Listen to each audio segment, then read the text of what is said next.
And there we go. We are live. Welcome, everybody who's been patiently waiting for the stream to start. Brett and EJ here, ready to answer all of your weirdest, wildest, I won't say dumbest, but craziest draft questions over the next couple hours. Like we said over tweets, and we'll kind of set the stage here. We know that we get a lot of super chats during these, to the point where it is very hard to get to all of them. We are going to make an honest, earnest effort to get to all of our super chats. But also we know that it's very possible that we don't get to all of them. So same thing as always, if we don't get to your super chat, please feel free to DM me your question. I'd love to interact with you through DMs and answer your question there. Just prefacing that in case we don't get to every single super chat, but we are going to answer as many questions as we possibly can over the next couple of hours. But before we get started, EJ, how you doing? I'm good. We're at that season. We're at that time of draft season where the smoke's starting to get pretty thick. We're 17 days away today, I think. A lot of rumors flying around. You just got a call before we started with some info. People reached out to me yesterday with some info. Weird shit is happening, folks. It's always, this is a fascinating time of year because it's difficult to try and separate what's real and what's unknown, what somebody has heard from a source that matters, which is very few people at this point of the year. Like, guarantees are few and far between, but it's a fascinating time of year.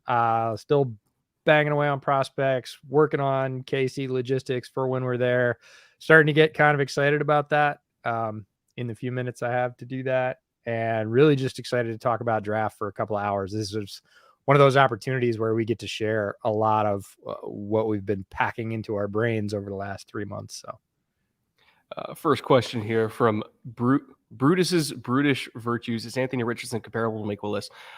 For me, no. I think Anthony Richardson's a lot better prospect than Malik, and I love Malik. I truly had a much higher grade on Malik last year than most people did, and yet Anthony Richardson's grade is still a entire tier or two above that.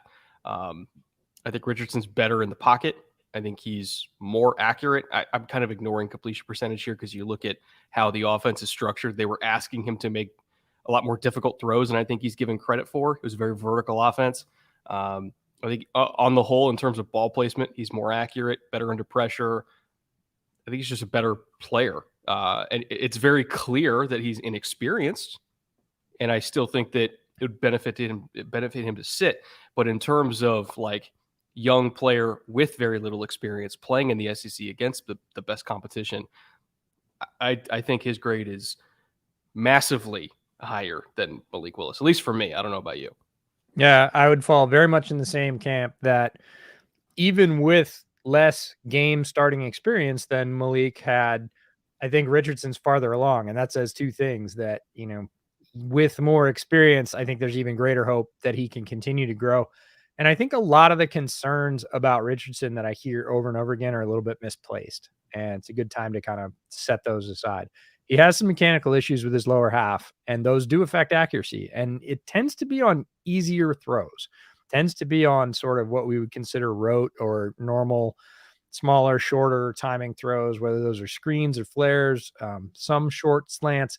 But as the degree of difficulty gets higher on the throw, I think for the most part through the middle range of throws, he gets much better. And when he sets his mechanics correctly, and he's not that far off, it has to really, for me, do with how far apart his feet are and whether or not his knees are bent. Yeah. Feet are the right width apart and his knees are bent a little bit and he's sort of soft in his stance. He delivers an amazingly accurate and catchable ball at any level of field because he's got a huge arm.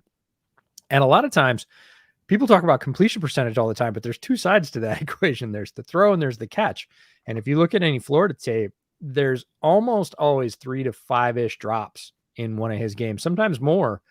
And when you're talking about 20-something throws, 3 to 5, possible completions that get left on the ground, not due to his fault. He delivered the ball in a good spot, quote unquote, should have been caught, make a big difference. So it's a difference where sort of stat scouting versus film scouting.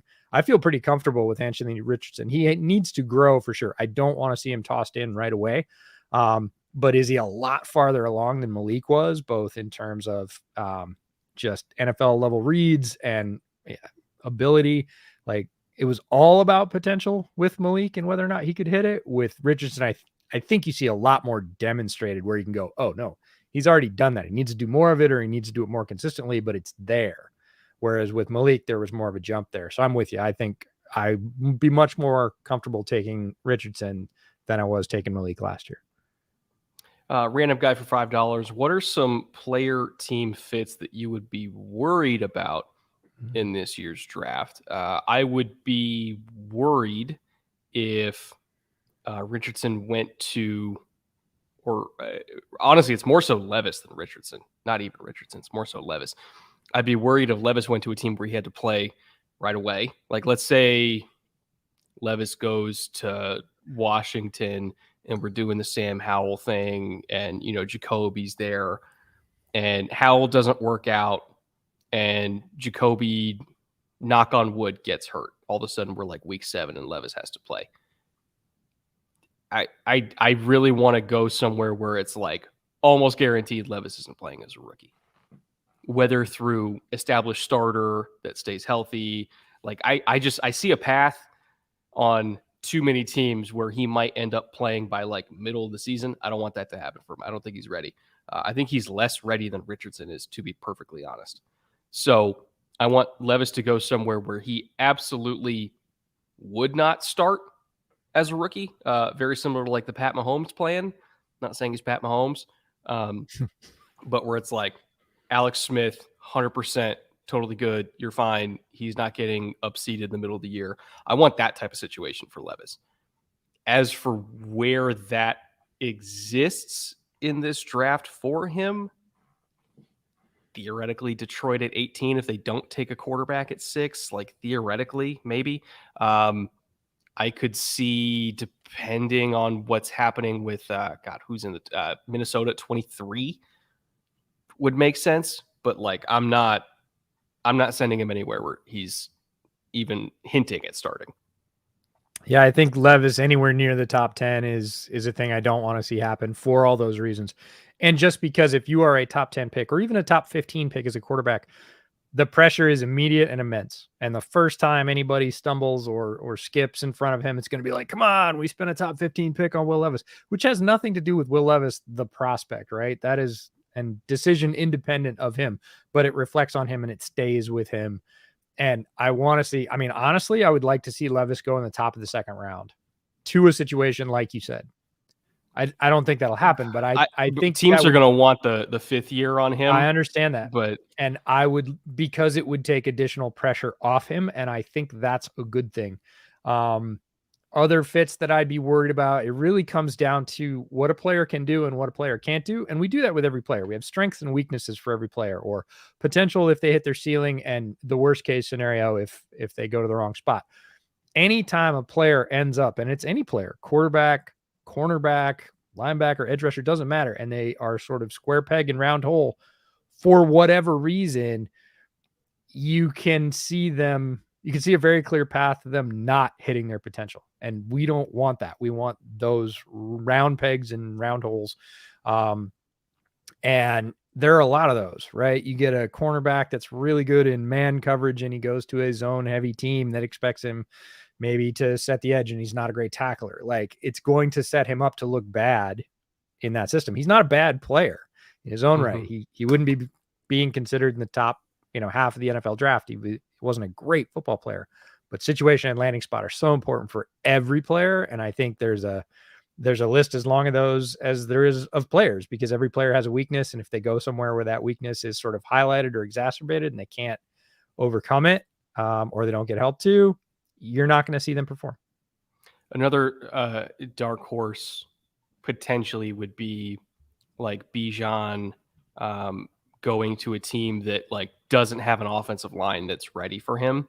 Not that Bijan wouldn't be able to create something out of nothing, because he did that behind Texas's offensive line, which is not a very good offensive line. I'd rather him not have to do that again in the NFL.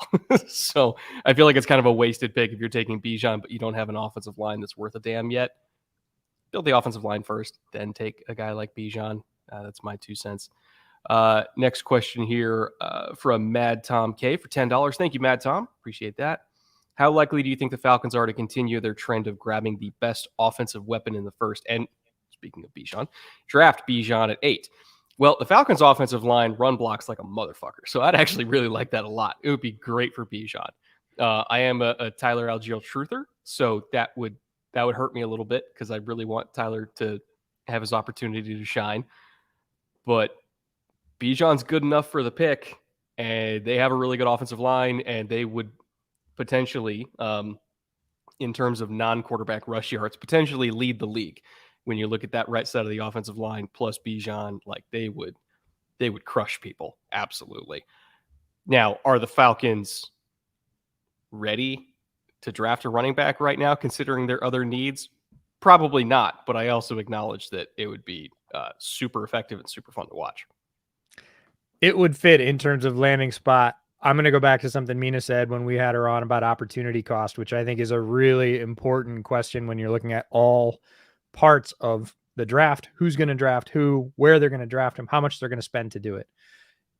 It all comes down to, if we draft Bijan in the top 10, then what do we get at our other positions of need when our next picks come up? Or what do we miss out on? And in the Falcons, I think that is going to outweigh the desire maybe to grab the best offensive weapon, create a superpowered offense in terms of a rushing offense by grabbing a guy like Bijan. Would it fit? Yeah. Would the opportunity cost be too great and cost them the ability to build other parts of their team that need building? Let's be honest. The Falcons are not a running back away from being an NFC title contender. They have a good running back and a great offensive line. You can win with that. If you add a great running back, how much does that move the needle? The answer is some, but maybe not as much as another player they could get at that spot. Plus, considering right now across from AJ Terrell, we got a very old Casey Hayward as the slotted starter at the other corner. If they pass up on Witherspoon or Gonzalez for a running back, as much as I love Bijan, it'd be really tough to swallow because, God, they need more corner help or at least more depth. Nick Urbashevsky, right? Seems close to me. I'm taking my stab at Nick, I assume a Polish name here. I'm gonna say Urbashevsky for $2. Thank you, Nick. Is there going to be an official bootleg mock? Sort of. So I'm doing my mock draft from Kansas City over on the Film Room channel. My annual mock draft. We're doing it as a live stream, and EJ is going to be right beside me, just roasting the shit out of all my picks while I make them. So, sort of, kind of, kind of, not exactly. So that's a reveal. We haven't popped that one out to the public. So cheers to you for showing up to the live stream. You get first notes of pretty big deal. Brett's mock draft every year on Film Room is one of his most viewed pieces of content. He asked me to come by and give thoughts on my picks, not to roast every single one. There'll be picks we disagree on for sure, but there'll be a lot of fits. I think it's gonna be a long stream. It's gonna be, is that Wednesday morning? Yeah, because I land in KC at like 11 o'clock Tuesday night. So we're planning on doing it Wednesday morning of draft week, day before the draft kicks off. And it should be fun. It's not really going to be a bootleg mock. There's still Brett's picks, but I'll get to throw my 2 cents in about how it shaped up or didn't. And then we're doing a bootleg stream later in that day, like the night before Draftsmas.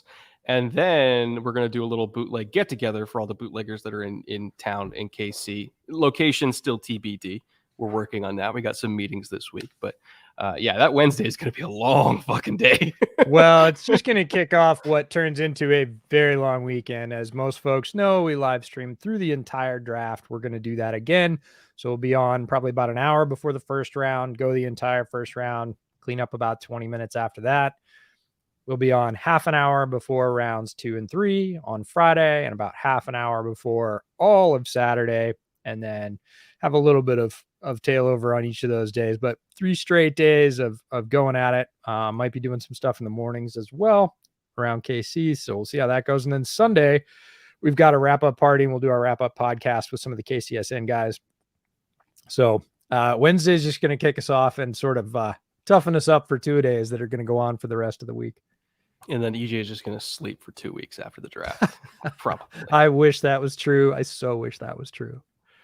Riley for $10. Thank you, Riley. Appreciate you once again. Longtime patron. What do you think of our Patreon corner rankings? We just finished the corner group, which consisted of 40 prospects. If you guys don't know, a lot of the folks get together over on my Patreon and grind film every single night, and they're putting out honestly one of the craziest like draft guides ever, and it's put together with like a group of like 10 people all working on it. And they're, I don't know what, 500 prospects or something like that they're getting through. It's pretty insane. Like they've been working their asses off on it. I have yet to look at your corner rankings because I haven't finalized my own corner rankings yet, and I didn't want to be too influenced by it. But I'm wrapping up corner tomorrow, and then I was going to look at it mainly because I want to see if you guys agree with me on some of the Maryland guys. But I don't want to have it influence me too much. But there's some really good corners in this class. Like it's kind of a disgusting group of talent. I'm like 25 deep right now, and they're all like by the 5th round. It's insane. Yeah, corner is extremely deep this year. I was on the radio earlier today talking about that. And it's one of those groups where when you're talking about opportunity cost and you're talking about taking a corner up high because you really like them, I get it.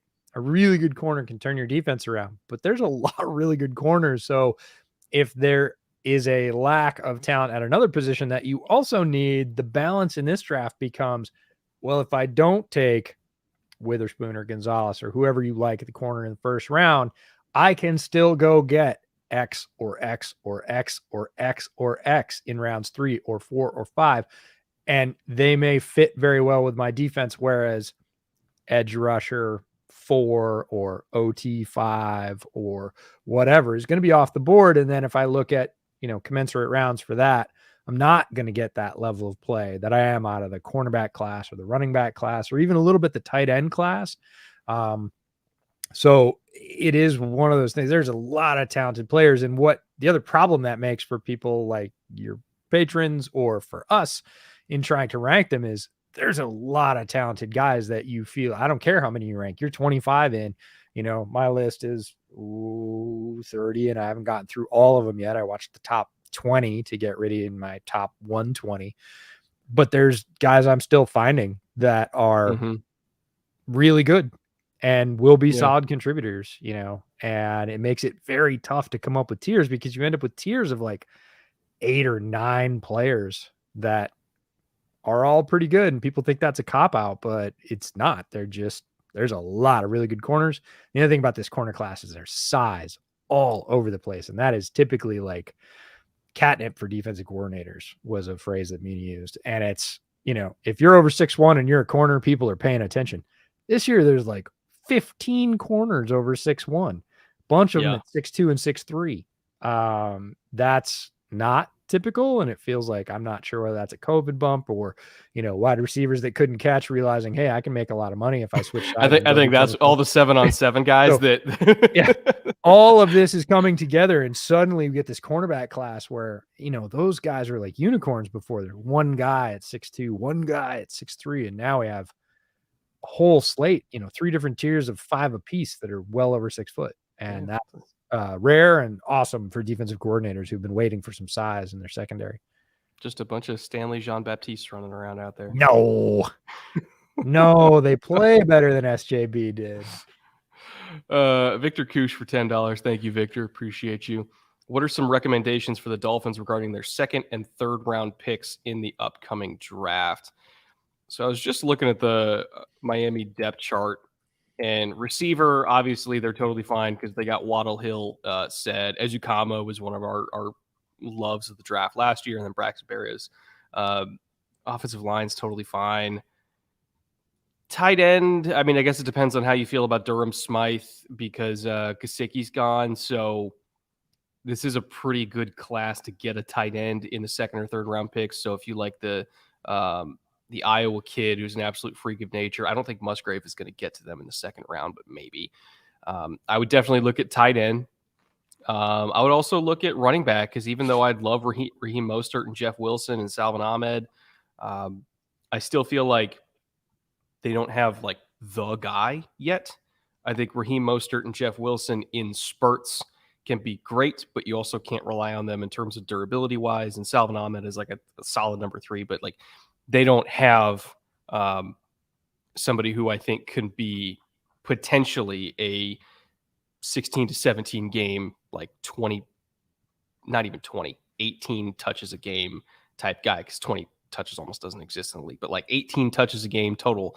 I don't think they have that type. They're very reliant on a committee made up of guys who already have durability issues. So I would say like second round tight end, whichever one you like best in the second round. Third round, I think they are tailor-made for Israel Abanikanda from Pittsburgh. Big size, almost 220 pounds, legit 4.3 speed, outside zone burner. Like he fits Mike McDaniel wonderfully from a system fit. And he's one of the youngest players, if not the youngest player in the entire draft. He's going to be a 20-year-old rookie with freak athleticism, crazy production in a top conference. Makes sense to me. Yeah, I'm going to throw another name out at you. And this is not about third round specifically. This is just about running back and fit in Mike McDaniel's system. Wouldn't be in the first round, obviously, but Keaton Mitchell. Oh, yeah, he fits for sure. For sure.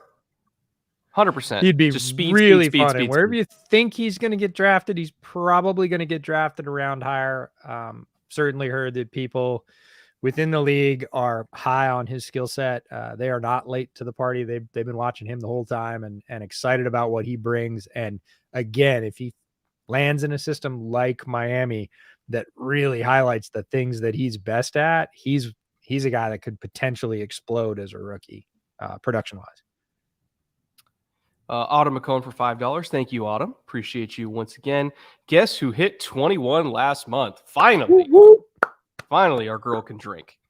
Legally. Legally. Also, what's the ceiling for the Bears next year? Also come to Ohio. We wanted to go to Ohio for the OSU Pro Day, but I happened to be moving during that week, so we couldn't go out for that. But we want to go out for like a Bengals game or something if we can this year. Just because we haven't been to Cincinnati before, and they're within spitting distance of the Bourbon Trail, which is great for me. As for ceiling for the Bears next year, well, I think this year's ceiling and next year's ceilings are two very different conversations. This year's ceiling, wild card, maybe, like if we're hitting all green lights, wild card. Ceiling the year after that, with all the assets they've accrued, and if Justin's taking the steps we think he's taking, I mean, that could be a top 3 team in the NFC. Like, I know it sounds like it's homerism and I'm blowing smoke, but there's just so many assets. And if you can surround a talented quarterback with that many assets, it's pretty hard to be bad. Yeah, and let's see who they get in the draft. There's a lot of picks. There's a potential they're going to have even more picks. Certainly some talk of them trading down again at some point in the draft. Poles has done it later in the draft to maximize later round picks, and this would be a great year to do that because there is such a depth of talent at a lot of positions where they could use help.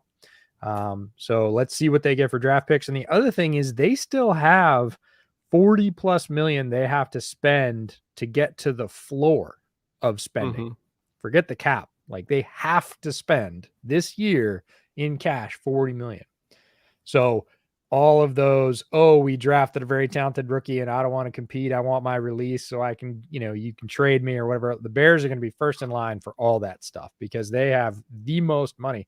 They have like twice as much money as some teams did at the beginning of free agency before signing started to get to their floor left. So they're just sitting there with a huge bag of cash.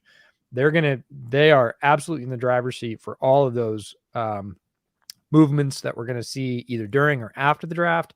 And then even through camp, as people, realize, this young guy they got, they're going to start him.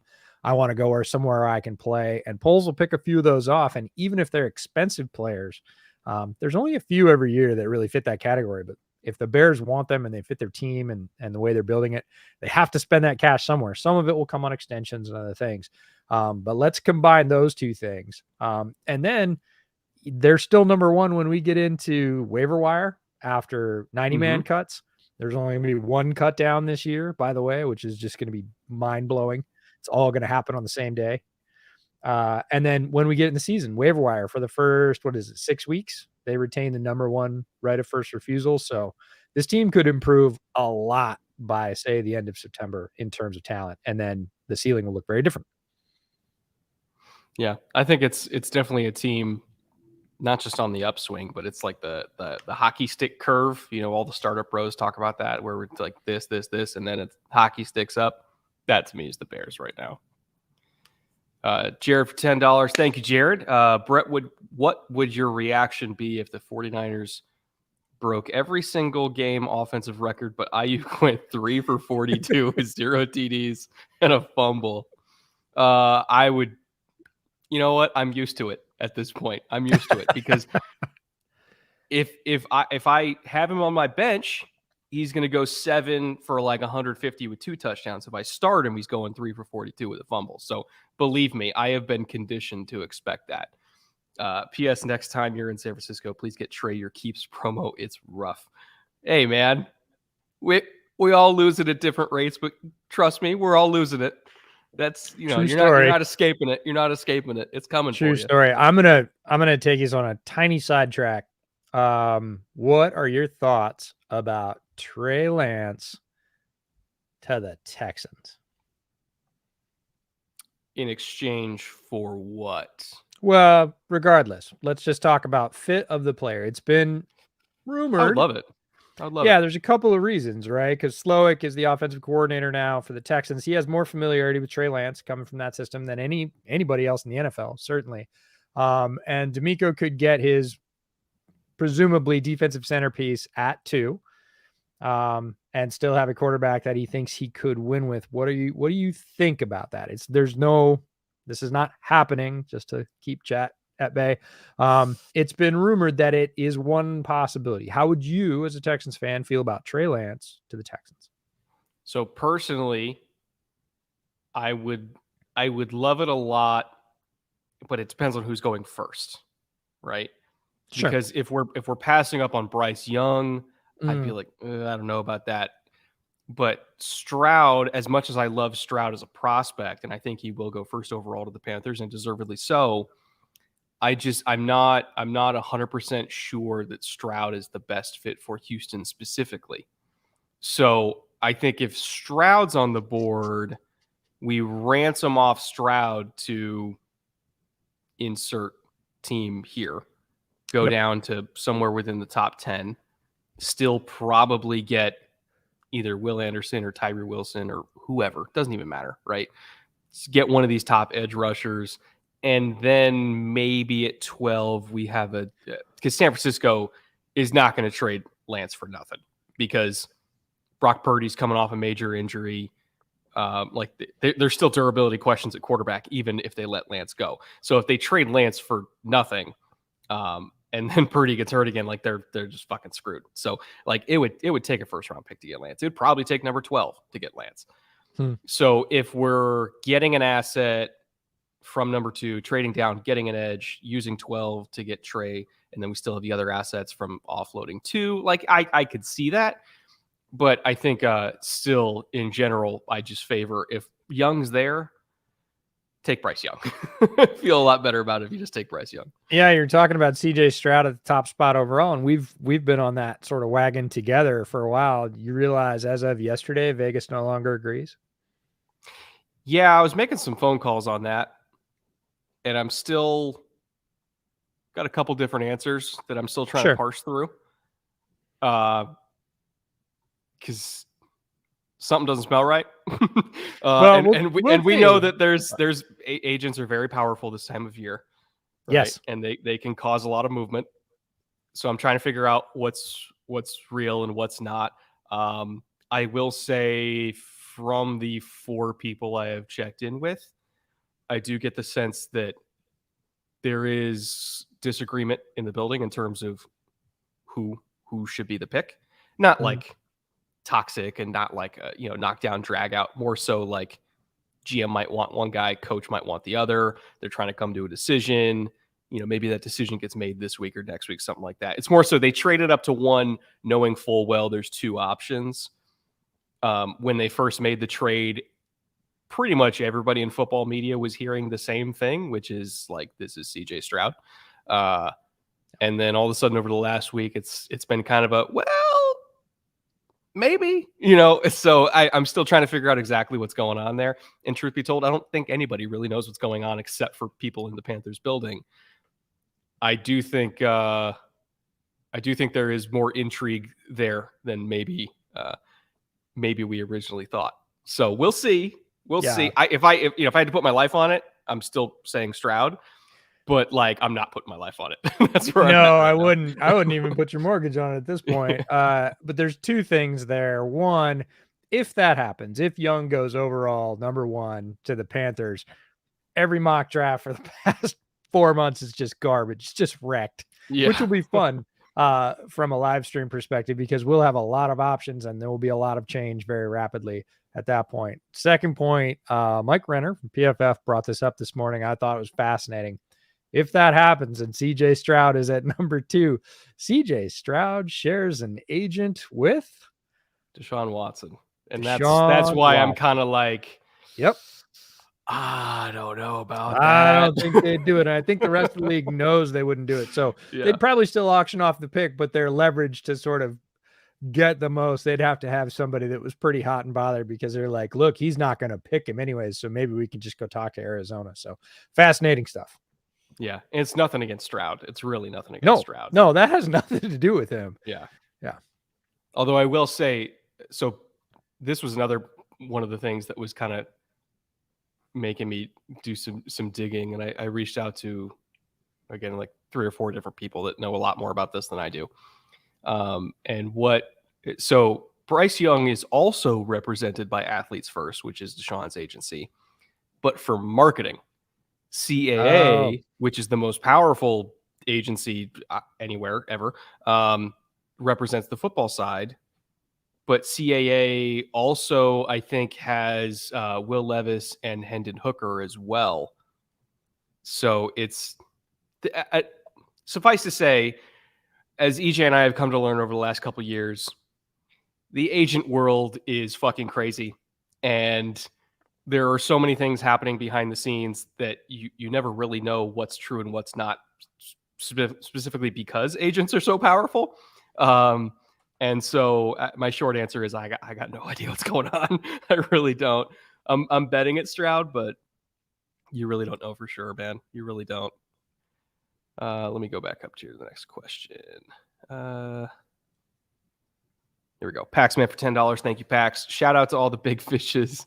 I love you, man. Anyways, assuming the Ravens keep Lamar, do they have the firepower to go all the way? Do you think OBJ signing will affect Rodgers' trade in any meaningful way?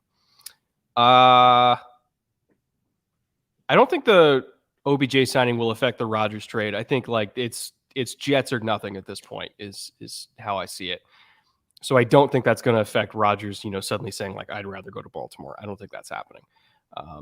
As for anyways, assuming the Ravens keep Lamar, do they have the firepower to go all the way? Absolutely. If Lamar is healthy and if OBJ is healthy and if Bateman is healthy, yes. But that's the question with all of them, right? And I know that Ravens players were complaining about a former, I think it was like head of strength and conditioning or something like that, who got let go after this season, who apparently was just terrible. And the reason why everybody always got hurt in Baltimore was because of that guy. And so they have a new one. And so maybe people will stay healthier in Baltimore now, but like all we can go off is what we've seen, which is that the Ravens starting 22 is always amazing, but by week 4, they don't have that starting 22 and things go off the rails at that point. Yeah. So we'll see, but like I would put up the Ravens starters against almost any team in the league. The question is, how many games are we getting with those starters? Yeah, the way I put it this morning for the Odell edition when I was doing the radio spot was it's the best Baltimore could do at this stage, and it's pretty good. It's solid. There wasn't a lot in free agency left anyways. If you are trying to entice Lamar to come back, you need to add another weapon for the passing game. That has been a major complaint. It's the best they could do, and it's solid. We need to talk about Odell in a realistic tone of voice, which is hasn't had over 1,000 yards in a season since 2019. Hasn't had at least 7 TDs in a year since 2016. So he is what he is at this point, and when he's healthy, he's very effective. We saw that with the Rams. It's when he's healthy, and it's definitely an olive branch to Lamar and re-signing him. But if they can't get a deal done, the offense is still in better shape for the next QB up, whoever that is, whether that's Huntley or whether or not they go somewhere else and get a quarterback. So it works for the Ravens kind of in both ways. It's the best they could do. It certainly sweetens the pot for bringing Lamar back. If not, their offense is still more sort of multivariate for whoever the starter's coming in. And that's important in that division. That's a tough division to win. They beat the hell out of each other, and having more ways to spread the ball around via the passing game is not a bad thing. Now we'll see how much that change really means in the sort of institution and culture, and if they can keep those players on the field. Because if they do, look out. But they haven't for feels like years now. Yeah, at least 3 or 4 years. It's been like that every year. Garrett Hanna for $10. Thank you, Garrett. Love the Lions video, Brett. Curious to know if you see Bresee and Henley as viable alternatives for Kancey and Campbell, or if you think Detroit wouldn't use them, quote unquote, correctly. I do, actually. I think Bresee would play a similar role / style to Kancey, because I don't think he's very strong against the run at all. But he's a really good pass rusher and a good penetrator. So if we're putting him as like a Michael Bennett style big end in 4 down fronts and then kick him inside as a pass rusher on 3rd and long, I'm good with that. Now, it would be a similar type of thing to what they're going to do with Zach Pascal. So I kind of feel like they already have another one of those types. But I won't say no to more, just like I wouldn't say no to Kancey, because I think you can't have too many good interior pass rushers. Now, that being said, I would take Bresee probably, 3rd-ish round rather than Kancey in the 1st. Now, as for Henley, also same thing. I would take him probably in the 3rd-ish round as opposed to Campbell as a late 1. But I do think that he, again, could potentially be a long-term upgrade at linebacker there too. I don't think that he would immediately start over Anzalone like I think Campbell would potentially, not immediately, but eventually start over Anzalone, because Anzalone wears the dot and he's the leader and all that kind of stuff. But like, I think Campbell would get on the field earlier than Deion Henley would. But Henley himself is also very talented and could potentially be a long-term solution there at linebacker. But yeah, again, 2 rounds later. So yeah, viable alternatives, definitely. The only question is, okay, if you're not taking Kancey and Campbell early, who are you taking? Yeah, first things first, Bresee, in terms of his ability, when you look back at the tape previous to this year, which was a well-noted mess for many reasons, he was experiencing a lot off the field that definitely affected him, but he also had injuries on it. And that combination really limited his effectiveness when he was on the field. This year, he showed flashes, but they're pretty limited. And rightfully so. But if you go back to his 1st-year tape or his 2nd-year tape, you are reminded that, again, just like we said about the Ravens, when that guy's right physically, there are very few people anywhere in the league or otherwise that can do what he can do.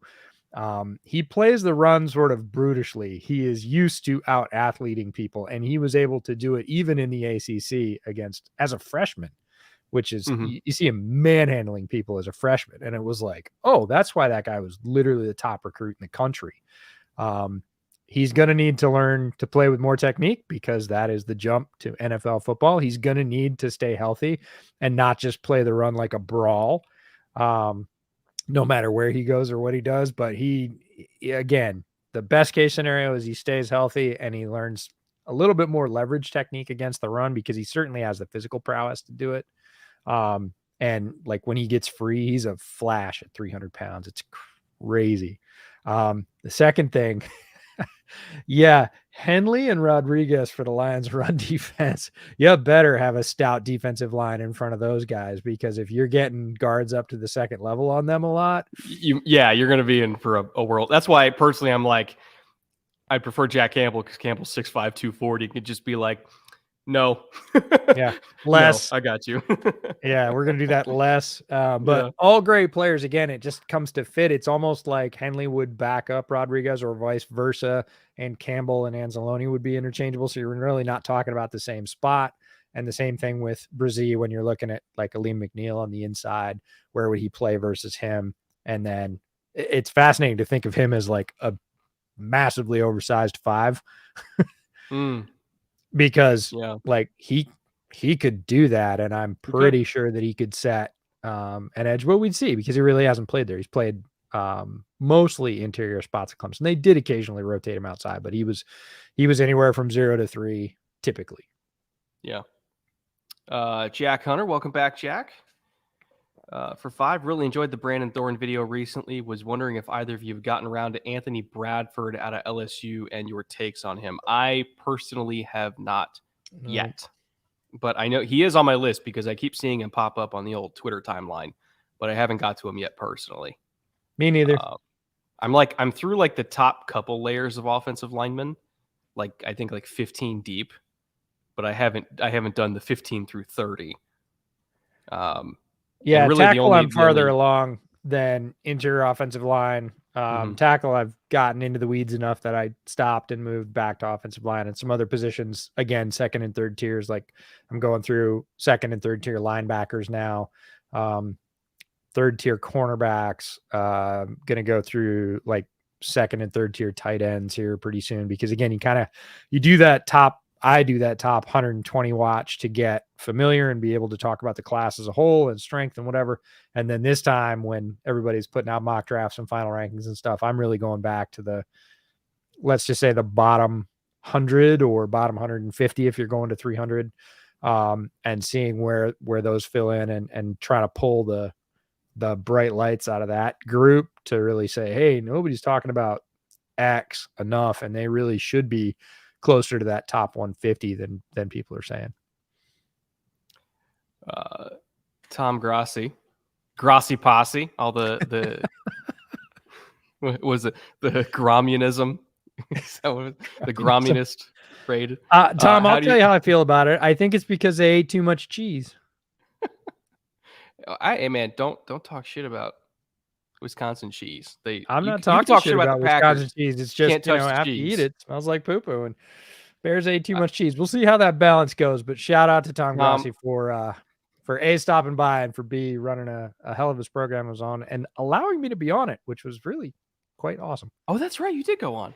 Yeah, I hopped on GPS with him and Perna, and it was fascinating. It was a lot of fun. No, it's a great show. One of my favorite shows. Yeah, good time. I will say this, Tom, while you're here, I'm going to talk to you directly.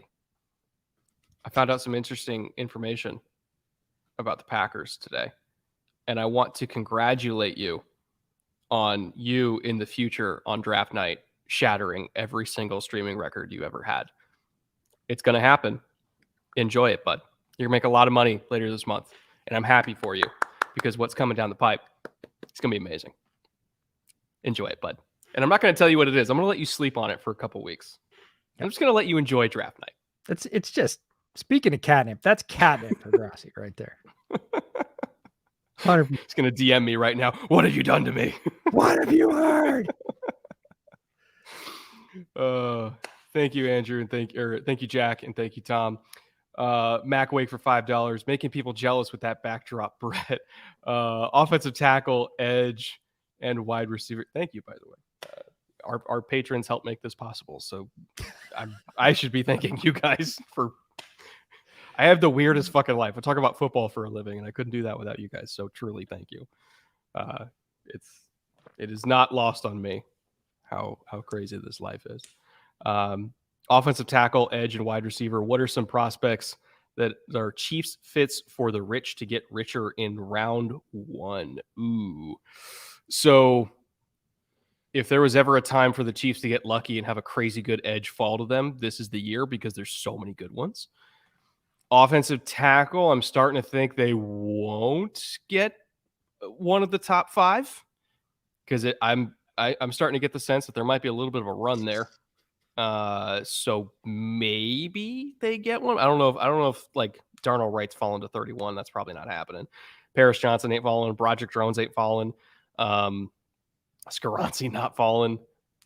Like maybe Dewand is there, like best case scenario, but I don't think they're getting a tackle round 1 unless they like Bergeron, which is also possible.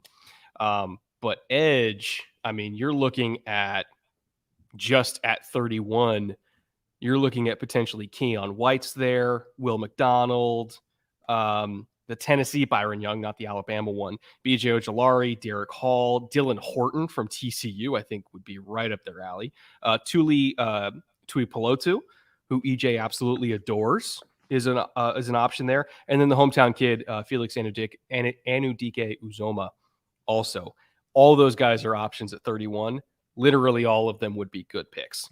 So the world is their oyster. They need pass rush help. They can get a really good one this year, one that I think is even better than Karlaftis was last year. And I'm excited to see what they get because the Chiefs pass rush next year could be pretty fucking sick. Yeah, and today's visit to KC was who? Jalin Hyatt. I get it. I get it. You'd love to see it. I'm not saying it's the best value. I'm just saying it happened today, and boy, it would be fun. Pat whipping it to Jalin Hyatt would be something else. What about? Can I interest you in a Tillman instead? Oh, I would love a Tillman, and I actually think that may be a better fit for them. But just in terms of flash and what happened today in current news, I'm with you that Edge presents them with a lot of options, a bunch of guys that Spags would love. I don't necessarily think, the Ojularis or the Nolan Smiths, if they're still there, are really his cup of tea. But I think a bunch of the guys that you mentioned that are bigger, stronger guys, he loves to pair those guys, move them around with either his heavy nose, and Derek Nottie, or, Chris Jones sliding out to the outside, and then somebody with a little bit of girth playing those three-person fronts that they love to play on long down and distance. He's going to have a lot of choices. And depending on the OT thing, I know a lot of folks are concentrating on tackle for the Chiefs. There are guys there, but it is going to be somebody from that second tier who you're going to just have to be comfortable with, quote unquote, being a first rounder. Not necessarily so much off their tape, just, hey, we need to pick him here because by the time our next pick comes around, somebody like him won't be here and we have to choose them now. So there will always be that, oh, he's not a first rounder. Well, you're on the borderline of the second. You're literally the last pick in, this year's first round. In any other year's draft, you'd be right at the end, but you're, one short of that. So yeah, we'll see. I would say Edge probably going to have the best allotment of folks that are still there. Tackle would probably be the thinnest, would be the biggest stretch. And then wide receiver would be, if there is such a thing as a luxury pick, you're going to have to love one and they're fit there. But you're probably still getting a good player because I would bet that probably less of them are off the board than offensive tackle by then, just because of the depth of the class. I would also throw in Dalton Schultz as an option there at 31 too, or not Dalton Schultz, Dalton Kincaid. I was the other tight end named Dalton. Yeah. I think there's potential for Kincaid to slip a little bit due to age and injury, but like 31 at KC would be such a perfect destination. Yeah. I mean, in the crossover draft we did with the NFL SE guys, I think we picked him for the Packers in the middle of the round. So the fact that he slips another, 15 picks almost would be news. And boy, I mean, the guy we've compared him to, at least in the way that he plays in zone and space, is Travis Kelce. So he would be, learning at the foot of the master for sure. Max Ramirez for $10. Thank you, Max. Love all the content you've been putting out lately. Any thoughts on who the Saints might target at 29 and 40? See, that's a tough question because the Saints are in this weird spot where the roster isn't horrible, but it's also not amazing. And so it's kind of like you have every need and no need at once. I would say, depending on, God,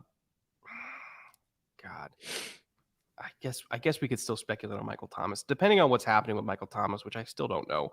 Receiver is definitely still an option. Jesse Morse, the fantasy football doc, did a thing on Michael Thomas.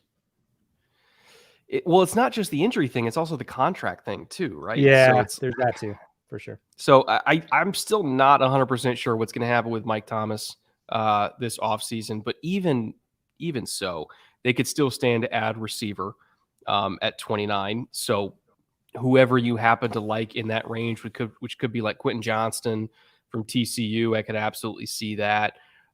Zay's going to be gone. JSN's going to be gone. Addison maybe is there. Him as a future slot I think would be really intriguing for them. So I would definitely be looking at wide receiver early, regardless of what's happening with Michael Thomas. On the defensive side, I happen to really like Peyton Turner, but I still think they could use even more investment at edge to future-proof themselves because Cam Jordan's getting up there. So, we just mentioned all those edges that are options for KC. I think they're all options for the Saints as well. And same thing at 40 too. Like, all half those edges are going to be available at 40. So if you do receiver and then edge back to back and just knock out 2 premium positions right then and there, I'd be totally okay with that. It's not that they're like explicitly huge needs, like I said, because the Saints to me don't have that many explicitly huge needs, but they could still use depth and reinforcement at virtually every single premium position. Yeah, D-line is one that I think people have been really comfortable with where the Saints defensive line has been and depth there. They've replenished it really well over the years.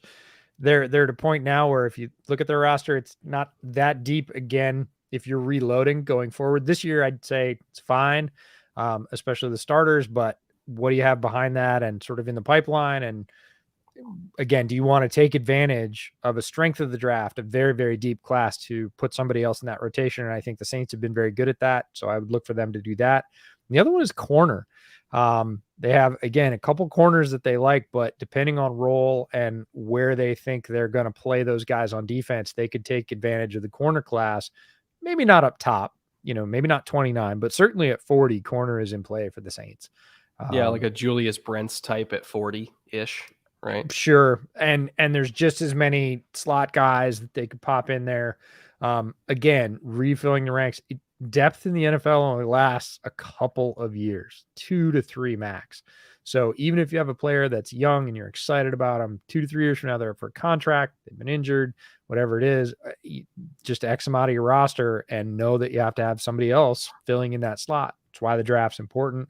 Best teams are looking ahead to do that. And then there's a lot of fun receiver fits. I would love to see Addison as a slot guy for Derek Carr be very different than a guy like Renfro that he had in Las Vegas, but still a lot of fun possibilities there for that offense moving forward. So not going to say the world's their oyster, but they have a lot of choices for sure. Matt Curran for $5. Thank you, Matt. Last year, there were 10 trades on day one of the draft. Do you think we'll see nearly as many this year, or is the class not strong enough? Well, if we're already counting the one for number 1 overall, let's say that's a yes. I think Arizona trades out of 3. I'm not even going to touch the Lamar thing because I still don't know if that's even going to count as. Just let's ignore that. Let's say the Colts stick and pick at 4. Seattle sticks and picks. I think the Raiders trade out at 7 for something. It's very possible the Bears trade down again, depending on who's there at 9. So that's a possibility. I would say, let's just say Jets and or Packers have some sort of potential trade at 13 and 15 for Rodgers if the first round speculation is true, right? So that's 5 right there. Not to mention, potentially in the back half in the 20s as we start to see teams either maneuver to get up for 5th-year options and everything like that. Like, yeah, I think it's very possible that we see at least close to that many trades, maybe like 8 to 10 total, depending on how much movement there is in the top 10 and then how much movement there is in the bottom 5 or 6 for people maneuvering up for 5th-year options. But yeah, like that. Just because this class is very different than last year's doesn't mean that there won't be just as many trades, because I think people, as long as quarterback, tackle, and corner is strong, there will be trades, and those positions are strong. Yeah, I could see a few less. It really doesn't have to do with the strength of the class. It, I think, has more to do with, in my mind, who has the picks here, who's willing to give them up. We have, multiple teams that have 2 first-round picks, and we have multiple teams that have no first-round pick. And the 5th-year option will be strong like it is at the end of the first round always. There is one less pick overall because the Dolphins forfeited theirs. So you're trying to fit that in as well. I think that could limit it, but it really comes down to dance partners at those top spots for quarterback and tackle, I think, more than anything. Because, again, edge, moving up is going to be, you're going to have to be so committed to move up for an edge because there's so many other choices if you just sit pat and wait. And every time I hear a trade scenario, I'm always like, think about both sides. It has to work for both sides because, yeah, it might be a great trade for X team, but Y, whoever you're saying they're trading with, has really no motivation to do that. And I've heard a few that make sense. Bears Steelers is possible. They've talked about it. I know they've talked about it. It's by no means assured. Trust me, every team is talking to every other team. Hey, if we were going to come up, if we were going to go down, what could we get? What would you give up? So it's not any sort of indicator that is bound to happen. They have had that discussion. The most likely, connect the dots moment is that Pittsburgh needs an offensive tackle and they go up for one because there's one they like and it'll be gone by the time they pick at 17. Poles knows he needs a lot of players, and moving down from 9 to 17 still gets him a good one, plus some additional picks, whatever they negotiate. So there is an example of where it would work for both sides, meaning it's possible. Is it going to happen? These things are really tricky. You get a call from another team, it's a better offer, somebody in your building, whether it's ownership or whatever else, wants a guy and says, nope, stick and pick. Hey, thanks for the offer. Appreciate it. We got to turn the card in. So we'll see. I would say a few less, 10's a lot on day one. We'll see many, but many could be 6 or 7. Many could be 8 or 9. It's still less than 10. Will we see more than that? I doubt it, just because there's one less pick overall in the first round. And 10's a lot, but it'll be a fascinating and exciting first round because there will be movement up and down the board, especially if there's a shakeup at the top at quarterback. Edward Ree for $5. 49ers have 11 picks, but only one in the top 100. If you were the GM, which player would you trade up for to make an impact on day one to help win a Super Bowl? Looking at the 49ers depth chart, again, receiver is fine. Offensive lineman is fine, minus right tackle. And I know some people point out center. I happen to be a pretty big fan of Jake Brendel. I still think we're fine there. Burford, I think, was fantastic as a rookie 4th rounder at guard. He's only going to get better. And then the left side of the line, I think, is totally fine too. Right tackle, right now they got Colton McKivitz is slated as the starter. I think that could use an upgrade. But like tight end, fine. Running back, great. Defensive line, you could potentially talk about reinforcement at one of the edge spots, but I also was a believer in Drake Jackson, so I kind of like that as their third edge. Linebacker is amazing. Secondary is good. Really the only spot that I think they need to address right now is right tackle. The problem is they are nowhere near any of the right tackles that I think could start on day one. So they would have to move up for either Bergeron if Bergeron falls, Anton Harrison, Jalen Duncan if you're a Jalen Duncan fan. Tyler Steen is a maybe, depending on how far he falls. I know some people are talking about Nick Saldiveri as well. He's getting a lot of love, but it's unlikely that a tier 2 tackle gets to one of their natural picks, in my opinion. So they are going to have to move up for whichever one you happen to like the most. And other than that, their roster's fucking loaded. So you get tackle sorted, maybe even take 2 of them, have depth there. Fine. As long as you get tackle sorted, I think that's kind of their main thing they got to address.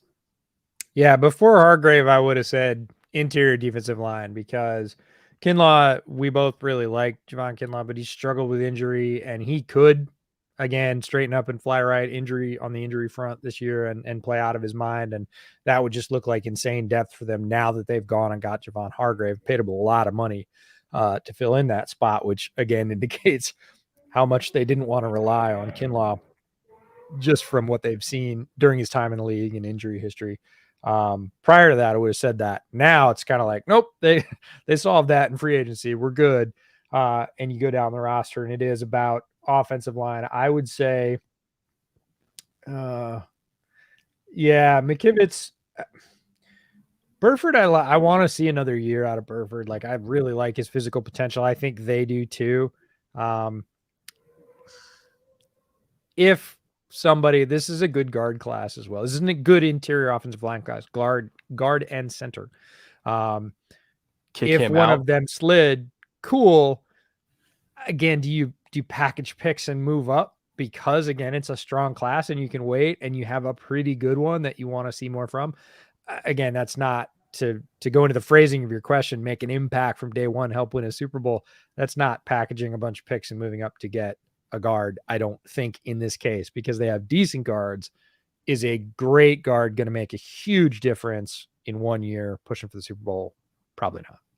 I think it's also possible that because Burford's athletic enough to do it and he played tackle in college, you just widen him out to right. And, maybe if like a really, really good guard is falling, it's like, okay, we can move up for a guard in that case because we can kick Burford out. So like they have options there. And he's a starter. Whoever the guard we're bringing in is a starter at that point. So leveraging assets. And like you said, they have 11, so they can package 4 or 5 of those things if they wanted to really move up.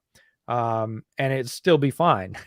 They package 4 picks. They still have 7. I realize it's only 1 in the top 100, but if somebody starts sliding towards that end of the top 100 and you've got a high grade on them and you can package up a bunch of low round picks and go get them and you have a place to insert them, sure, I'd love that. But not, that's a lot of sort of tea leaves to line up.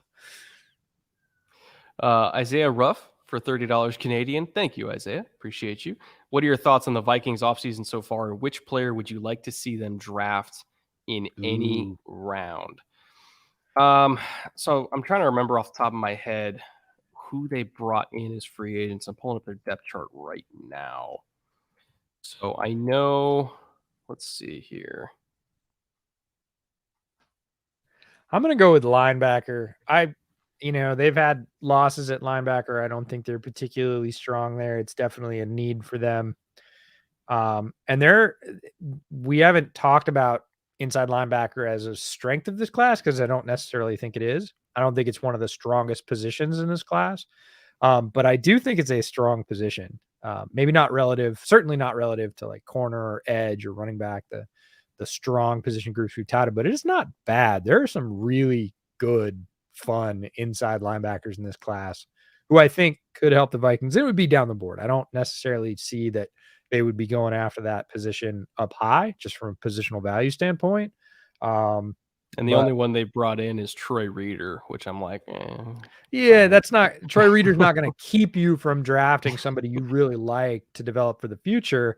And they have lost a lot for a while, the Vikings under Zimmer. This was a position that they prioritized. They put a lot of high draft picks towards it.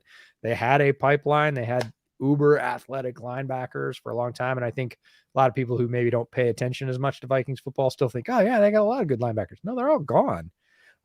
They really don't. So refilling that again, it would be mid-round. I'll look for a player that I think fits really well while you give your thoughts about it. Well, I mean, it's kind of a meme at this point of like, oh, the Vikings are going to draft a corner in the first round, but like, well, they keep fucking missing on them. So yeah, they're probably going to draft a corner in the first round. So like, I don't know if two of their top 4 picks are corners, I wouldn't be surprised. And I don't want to say it's like dire straits, right? Because they brought in Byron Murphy to play nickel, which I think was a really good move for them. I happen to be really high on Andrew Booth last year. So presuming he's healthy for year 2, we'll see if he can lock down one of the outside spots. But like, I don't know. Are you resting all of your faith on a Caleb Evans to be another second-year starter across from Booth? No, I'm still probably drafting another one. So, if like maybe Darius Rush, Julius Brents, Emmanuel Forbes is getting a lot of hype and buzz, which I struggle with Forbes because the tape is really good. Super explosive athlete. Ball production is absurd. He has like 14 picks in the last 3 years. Insane ball production. But I think at his pro day was at 170, and that was up from the combine at like 166. Yep. So it's kind of like, oh, he's really good, but he's really small. And I worry about it. Not that I'm not saying he's not physical. I'm saying that a 170-pound corner, when they get physical with a 225-pound running back, usually doesn't go well for the corner. So I worry about that. Whether the Vikings would take Forbes early, I have no idea. he's very talented, but I would worry about that from that standpoint. But I think, Banks is an option. Rush is an option. Brents is an option. Forbes is maybe an option if they're comfortable with the size. Like, there's a lot of corners in this class. They could potentially take 2 out of their first 4 picks being corners. And that then I would finally feel a little bit better about their secondary. But like, I know it's a joke at this point of like Vikings are going to take corner early. And this year, again, I'm like, yeah, they probably will. Yeah, they probably will. On Forbes's ball production, he is the NCAA leader in pick sixes. So not just picks, but pick sixes. He had 3 this year. He's got 6 overall. He's taken his balls like I'm saying, his ball back. production. It's some of the best ball production I've ever seen in my life. Like, yeah, he's insane. It's not just physical either. It's mental. Like, he gets himself in the right place to make his own luck. He is there, and then he's got, an innate ability to finish, which you don't necessarily see from defensive backs very often at all. I've got 3 names for Vikings linebackers. I'm just going to give them to you rapid fire, and you can give me your 10-word reaction. Sure. This would be up and down the board. These would all not be right at the top. First one, Drew Sanders, the highest of the 3, probably. My comp for him is literally Anthony Barr. So I'm like, sure, fine. Perfect. DeMarvion Overshown, Texas. Ooh. Okay. So as a will, right now he'd be competing with Brian Asamoah, who I think does a lot of the same stuff. Mm-hmm. But DeMarvion as your starting nickel Sam hybrid in base, that I think is at minimum Asamoah's backup, and maybe eventually starts pushing him for work, because Asamoah was a 3rd-round pick, right? If he loses the job, who cares? But Overshown, super talented, hybrid kind of tweener safety linebacker. That I'd be into that for sure. You're just reigniting the border war at this particular moment. Yeah, pretty much. Okay, just checking. And lastly, Dorian Williams. I'm lower on him. What round? See, that's the thing, is it would probably go in about that order. Sanders would be the highest based on roughly where he's considered in the draft. That would be end of round 1 to anywhere to end of round 2. Overshown probably starts about middle of round 2 and goes down to, I'd say at the latest, middle of round 3. Dorian Williams probably starts top of round 3 and goes to middle of 4. Yeah, I thought we were talking top 2 rounds. No, this is stacking down the board. If you don't see Drew Sanders, you drop to Overshown. If you don't see Overshown, and not to say they're all similar players, the first 2 are more similar than maybe Dorian Williams is to them, but Dorian Williams is a freaking tackling machine in the middle. Yeah, starting in that range, I'd feel good about it. Cool. Right now they got Hicks and Asamoah. Hicks in his own right, again, capable, classic stack and shed plugger in the middle. Don't really trust him in coverage that much, but if you're drafting guys that are really good in coverage so that he doesn't have to cover, yeah, fine, fuck it, whatever. I'm good with that. Scroll. Get up to the next question here. Oop, there we go. All right, holding for $2. Niners at pick 100. Go. Brett, give me Mingo. I don't know if Mingo gets there. That's the thing. I don't know if he's going to. I'm going to say no. Sure, I'll give you Mingo. Right. When he's not going to be there. We don't know, maybe, but I don't. I think Jonathan Mingo, wide receiver from Ole Miss, is someone that the league feels pretty highly about, whether or not draft media or the public perception or whatever else feels highly about. I came away from his tape. My main takeaway as a Bears fan was I want Luke Getsy to go after the playbook, Kiffin's playbook, and just blot out Mingo's name and put that highlighter tape right over the top with one Chase Claypool. I want him to run the same suite of plays that they ran for Mingo, same alignments, same routes, because very similar frame, and I think Claypool would have a lot of success in some of those. And they didn't necessarily leverage him that way in Chicago last year, but Mingo in his own right, again, making you think of a pro's usage and what would be good for them. it's a pretty high compliment. He's a very, very solid player. Obviously, some of the, I know don't scout the helmet, but it does happen in the NFL. Some of the alums who've come before him in that program have certainly given Everybody's some just like, rose-colored glasses. he's DK and AJ Brown combined. Yeah. Like, it's like, okay, Yeah, you're let's going to hear a calm lot of down. that. But when you get to the tape and sort of scrape that stuff off to the side, he is a big physical receiver that is good at the position. It's not just a big, fast guy. He plays the position well, and he gives you a lot of options. If you use him creatively, there are a lot of chances. They didn't the year before within that very same offense, within the Ole Miss offense. The year before that, they didn't. They used him in a much more limited role, much more like Claypool was used in Chicago last year, and he wasn't nearly as effective. This year, they kind of opened up the cupboard and said, we're going to move you all over. We're going to give you some pre-snap motion. We're going to line you up inside. We're going to line you up outside, up on the line, step back, covering up the tackle, and we're going to run you on both sides. And his production went nuts because he's really, really physical, and it, again, speaks to the same thing we talk about pros all the time. Landing spot. Like if you land in a spot that highlights your talents and matches with what you do well, your chance for production is amazing. We saw that with Mingo's last 2 years. 2 years ago, not so much. This year, oh yeah.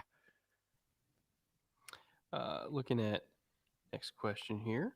JJ for $20. Thank you, JJ. Sorry, $19.99. Thank you, JJ. I'm recording a podcast this week about day 3 sleepers. I have to name 5. I'm going with Zach Kuntz, who's the Old Dominion tight end. Chris Rodriguez. I assume you're talking about the Kentucky running back, Chris Rodriguez. KJ Henry, who's the other Clemson edge. other Clemson guy off the defensive line. Shaka Hayward, who is still on my list. Haven't got to him. I don't know if you have. I have. And Benny Sapp, who I also have not got to yet. Yeah, why don't you talk about Kuntz, and I can talk about and Rodriguez if you've watched him, and we can both talk about KJ, and I can talk about Shaka for sure. Rodriguez, absolute fucking hammer. It's like 6 foot 220, just a ball of lead. Very SEC running back, probably a day 3 guy. I think he runs really, really hard. Kind of reminds me of like Jamal Williams a little bit. I don't think he's as talented as Jamal, because I think Jamal's jump cut's super underrated, way shiftier than he should be at his size. Then again, Jamal kind of grew into that in the NFL. He wasn't as good of an athlete at BYU as he ended up being in the NFL. That's always the thing, right? Is when they were coming out, were they that? Not how they've developed. So yeah. So maybe he can eventually turn into that. But right now, I kind of see him as like Benny. I think Benny Snell actually also went to Kentucky. Now that I think about it, and I kind of see him as like another one of those like just like fucking hammer. Zach Kuntz, who's the ODU tight end, super tall. Way more fluid than he has any right to be at his size. I think he's going to go a lot higher than people think. As far as like day 3 sleepers, honestly, I was like, is Kuntz going to be a day 3 pick? I don't know. Like I could see him starting to get looks late in the 3rd round, because it is hard to find really good athletic tight ends that are also like 6'7" or whatever he is. Like it's kind of like a Jelani Woods effect, right? People look at him and they see like potentially another Jelani Woods type. Now, Jelani was even freakier, and that's why Jelani went in the 2nd round. But like I could see Kuntz maybe going to the back of 3. And then KJ Henry, I don't want to say I was underwhelmed by KJ Henry. I was just whelmed. And I think he's solid rotational piece. He's got like some Shalik Calhoun to him, where it's like, here's a guy that we're given 20, 30 snaps to, where we could put him on the field. He's good on stunts, competent rusher, but not amazing rusher, competent run defender, but not amazing run. Just a solid all around player that we're given snaps to, while, TJ Watt or whoever gets a blow on the sideline. And then we roll him off. Like he's a backup edge rusher. And I think there's nothing wrong with that. He's going to have a decent career just doing that. But yeah, I see like a Shalik Calhoun type career for him. Yeah, Henry's interesting. He does kind of get lost in that discussion. People are talking about Murphy and about Bresee because they're the shining lights and the folks that have had certainly more press during their time at Clemson. And then there's KJ Henry, which is like he's 6'4", 251. Not the longest wingspan, 78 inches for his size. Runs a 4.66 40. That's pretty good. Yeah, I don't And necessarily think the athleticism all the way showed up on tape for me. no, and I think again, as that rotational guy, you look at him in a program that is super high profile and was surrounded with talent, still made some plays. Uh, Are we oh, still doing phrasing? well, apparently we are doing phrasing. So moving on to some of the other guys, Shaka Hayward is an oversized inside linebacker out of Duke who I really like. Moves again, I think better than you think he should. He's 6'2", 235, and that might not sound like oversized, but so many of these guys are 6 or maybe 5'11" and 223. That's sort of the more normish size now for inside linebackers. He looks bigger in person than that to me. I was actually a little surprised by the combine measurements because we saw him at Shrine, and I would have said 6'3", straight up easy, and maybe 240. He is an imposing presence on the field. Ran a 4.53, which is really good for a guy of his size. And the movement skills do show up on tape. Is he true sideline to sideline? Even with that speed, I don't know. I'd say outside the numbers to outside the numbers, which is usually good enough. I like him. I think he's underrated. I think he's part of that inside linebacker class that makes it very good, that we just haven't talked about it because it's sort of outshone by some of the other positions. And yeah, so I like Shaka Hayward. I like your list. I think there's, I could pick 5 and Brett could pick 5, and we'd have 15 totally different players that all have cool stories and really neat attributes that we could plug in and say, I think they would be really good at or in X system. So I think if you're looking for a tight end that I think is more likely to go on day 3, like it's like 100% like guaranteed going day 3, just because I'm still not sure on if Kuntz is going that low. Noah Gindorf, North Dakota State. I think it's almost guaranteed to go day 3 because of injury. But it's funny. A lot of what you said about Kuntz is the way I feel about Will Mallory out of Miami. Yeah. Really tall, doesn't have any reason to be as sort of, I don't want to say fluid because he's not fluid, but he is fast. He's getting some Gesicki comps, when maybe that's just because it's Miami to Miami, but like he's getting some Gesicki comps, and I kind of see it, but yeah, I think he's a little notchier in the way he moves, and he's not what I would call body beautiful. If you're looking at a tight end, like he's sort of high waisted, he's tall, he just but on the field, he was a guy at the combine that I put a mark by and said, "Ooh, he moves better than I thought he did on tape." I'm gonna go back and see if that's just in shorts or if maybe I wasn't paying enough attention or I took too short of a look at him in his Miami tape, because not a lot of people are sort of raving about him. But if we're really talking about, hey, if you miss out on X up high, you can be looking a little bit lower down. Will Mallory is a guy that I think is going to represent a really good value because you're going to be able to draft him a little bit lower. And I think he's going to overperform his draft slot. Find a Cure for $5. Thank you, Find a Cure. Once again, longtime patron. There's my favorite big fish. Who are your sleeper picks to go in the first round, as in players who people value in the late second, early third? Oh, he's talking about John Schneider. Yeah, outside of last year. The only John Schneider and Bill Belichick. It would be Tyreek Stevenson, depending on how you feel about Tyreek Stevenson, the Miami corner, who I think is super solid. Great press corner. Again, not like a crazy burner, but in terms of like press man coverage technique, he's one of the best in this class. Just so solid, great instincts, great technician, ball skills, all that stuff. Tyreek Stevenson definitely has a shot to exceed what I think is the common perception of his range, which is round 2 to round 3. And maybe if corners are flying off the board, I could see maybe him getting pushed up a little bit if a team panics. And then Dylan Horton from TCU is another one where I think a lot of people, and I mean, I myself just got to him like last week, and I was like, fuck, I kind of really like Dylan Horton a lot better than some of these other edges that are getting some first round love. I think he's a very underrated edge in this class, and I'm kicking myself for getting to him as late as I did because I ended up with a higher grade on him than like most of this class. Vicious against the run. Unfortunately, the TCU system did him no favors as a pass rusher. Didn't get a whole lot of true pass rush reps because it's a lot of 3 down fronts and dropping 8 and all that kind of stuff. But like he's a very good pass rusher as well. Kind of like almost like a Brandon Graham type build, but like taller. He's like 6'3", but like this super wide, like 265, 270. Very strong, very stout. Has power as a fastball and counters off of it well. I just think Dylan Horton from TCU is one of the most like steady Eddie, stable, underrated defensive lineman, period, at any position in this class. And I think there's a somewhat decent chance he sneaks in there. Yeah, I'm gonna go. I don't think it's end of the second round, but Cedric Tillman, guy we've talked about a bunch. I could absolutely see somebody prioritizing him over some of the other late first round wide receivers. Do I think he goes in the first round? No. Would I be surprised if he was pick, 28, 29, 30?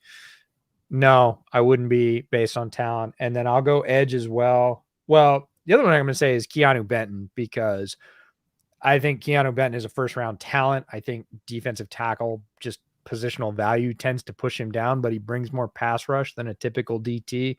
So if he went at the end of the first round, I think some people would be like, what are you talking about? I'd like, look at the tape. He's worth it. But if you look at where Keanu Benton's mocked, sometimes he makes it into the third, which is possible given what happened to Travis Jones last year. But that would be a mistake. I think if we do those 2 and 3 year redrafts, Keanu Benton in the third is going to look really silly. And then I'll go edge. Derek Hall from Auburn just has that feel to me of that guy that I don't necessarily have a first round grade on him. I see how people could, and it feels like this, that either every year or every other year we have one edge that goes between 20 and 30 that everybody was like, oh, he's a second rounder. Like what? Like, again, there's been a run on edges. Somebody needs an edge and they're like, hey, I see the potential. And they tag a guy, and that guy to me this year feels like Derek Hall. So again, I would not be shocked. It's not a move I would particularly make if I was the GM of that team. But I wouldn't be at all stunned. And from a few whispers I've heard about Hall, there are some other people that wouldn't be stunned either if he manages to slip in. Yeah, he's very, very talented. And I'm kind of chalking him in for, they're penning him in for top 40. Now I don't know where in that top 40, but like right. he ain't getting past 40. Like that. He's way too good for that. Willis Honeycutt for $20. Thank you, Willis. Brett, will the Panthers be covered in your rebuild vids? Also, who do you like at 39 for Carolina? BJ Ojulari is there in a lot of mocks, but I love Jack Campbell if he's there too. Also, Josh Downs, homer pick. Panthers are coming up. I'm doing a whole rebuild live stream for them where I like watch film live with the people that are in the stream of the picks that I'm making. I kind of do it live. So it won't be like a 40-minute video. It'll probably end up being like a multi-hour live stream, which maybe Panthers fans would enjoy more. But yeah, so that'll be coming in stream form pretty soon here. I got to do Raiders first, then Falcons, then Panthers, because I already did Bears. So I'm going to do Panthers and then round it off with the Eagles over the next couple weeks before the draft. As for who do I like at 39 for Carolina, BJ Ojulari would absolutely make sense to give them some edge help. Is he going to be there, though, at 39? I kind of feel like the NFL might be higher on Ojulari than maybe some of the media is, because A, he's a talented edge rusher with great bend, who wore 18 at LSU, which you don't just get to wear 18. Like that's a special number. It means off the field, impeccable leadership, impeccable. I just think guys with his kind of bend and talent with also that kind of football character, I don't know if he's going to get to 39. Like it would be great for Carolina. I'm all in on it if he is, but that's a little bit of a stretch. Now, if Jack Campbell got there at 39, again, I'm all in on that. It's just, these are two guys where I'm kind of like, I don't know. It's a little bit low for what I think they might go at. If you were gonna sort of rub the crystal ball and say 39, there's a tight end that I think is worth it that slides, who would it be? He would only slide because of age and injury, but it would be Dalton Kincaid. Like maybe Musgrave is there too, but one of those two. Because I mean, Darnell's not getting to 39, and I don't think Mayer's getting to 39. And Kincaid wouldn't get to 39 if he wasn't going to be 25 and be having a back injury already. But like if he's there, yeah, sure. Like let's give Stroud and or Young a great weapon. Let's give our young quarterback a security blanket of an excellent receiving tight end to go with the rest of this offense. That again hasn't necessarily in the passing side hasn't been unlocked because of their carousel at quarterback, right? Guys that we were really high on, like Terrace Marshall. Like it was the Terrace Marshall truther that I knew of in that draft. And we've seen when he's got in the field, he's popped. And, you know, I'm sure that's somebody they're counting on in committee to take up some of the receiving production they lost when DJ left town. But boy, let's add a receiving tight end with chops and give a young quarterback a middle of the field option to sort of, again, build that room of receiving options. I can see it. I would also throw in Tuli Tuipulotu there at 39 as somebody who, you know, maybe could be available. Might be a little bit more realistic than Ojulari. But right now, their edges are Ether Gross-Matos, who I had a big grade on him coming out, but he hasn't quite lived up to it yet. And then obviously Brian Burns is fucking amazing. But if they still need more plays depth in front of Frankie Luvu, like if those two guys are on the field in alignment, like my head's going to explode. Like I'm just going to say, like my head's going to explode from happiness. Yeah, no, that's like the all EJ defensive front right there. That's the all EJ side of a defense, right? Let's see. Getting to the next one here. Cure for another $5. Thank you for that. Who's the dark horse for the Patriots at 14 as an outside of the worst kept secret in the league and typical top guys at each position? Dark horse for the Patriots at 14. I don't necessarily people don't consider Porter a dark horse. They don't consider Banks a dark horse. Who would you pick for them at sort of their hybrid defensive and edge heavy OLB? Like, who's the guy? I got one in mind, but who would you pick if they picked somebody up that high that really, again, like Belichick will do sometimes, spin people's heads? Yeah, like they're like a Judon type behind Judon. I would probably say, here's one. Well, two. I'll give you two that both fit. Lucas Van Ness and Keon White. Keon White, bingo. Van Ness is less likely because I think Van Ness is probably going to be gone. But Keon White at 14 would be earlier than I think a lot of people expect. But if you look at how the Patriots like their defensive linemen, I'm like, oh, he plays like 100%. That's the guy I was thinking of is Keon White because it would be early for him. People's heads would spin / explode. When they calm down, they'd go, oh yeah, I can see it. That's such a Bill / Patriots move. I'm not saying it's the best move. I'm not saying it's what's going to happen, but if it did happen, there would be this huge what? And then there would be, oh yeah, right. That's what they do. Who was their he was with the Patriots and went to Detroit, like hybrid defensive end for them that they had. The guy out of Michigan? I can't remember who it was. Not Winovich. Okay. But they had him, then he went to Detroit, and then he got injured a little bit. But Keon would kind of be similar style for them, right? Like could play 5 tech, could play 6 tech. You know, maybe even move him inside in some funky fronts. Oh, Trey Flowers? You talking about Flowers? Yes. Yeah. You know, similar role, but Keon's talented. All right, chat just set a record. There it is, Trey Flowers. Like Trey Flowers. Go chat. He would play a similar type of role, but I think he's way more talented than Flower was, so he could potentially be even better at it. Super physical, dynamite in his hands. All the strength, all the explosion. Yeah. Equally, because I don't think it's kind of like you can't mention one of these players without mentioning the other this year. Adetomiwa, Adebawore. Oh God, if he goes that early, I would not be on board. I'm saying the same thing about Keon though. Like that's the question: is who's the dark horse? It's not what we're predicting or what we would advocate for, certainly, but like either one of those guys, similar athletic freak shows at that sort of what do we do with them position. And New England typically in the past has been like, bring me those guys because we got to use for them. What do you think about Cansey, but we make him a stand-up edge on early downs? It's funny because you were talking about Bresee, who physically is a bigger player, but in a lot of the penetration ways and a lot of the play style looks very similar. The wins are extremely quick. They are hands based. With Bresee, it's a little bit more brawl based, but it's both. He is both skilled with his hands, but he has a ton of power behind his hands. And the wins are very fast from the inside. And once they get free, both of them are terrors. Like they beeline to the quarterback. You see a lot of quarterbacks like start to throw because they think they can get it off when those two guys rush them. And they're about halfway through their throwing motion before those guys are draped around their waist, dragging them to the ground. And they're like, I thought I had another half second. I really did. Like typically I do.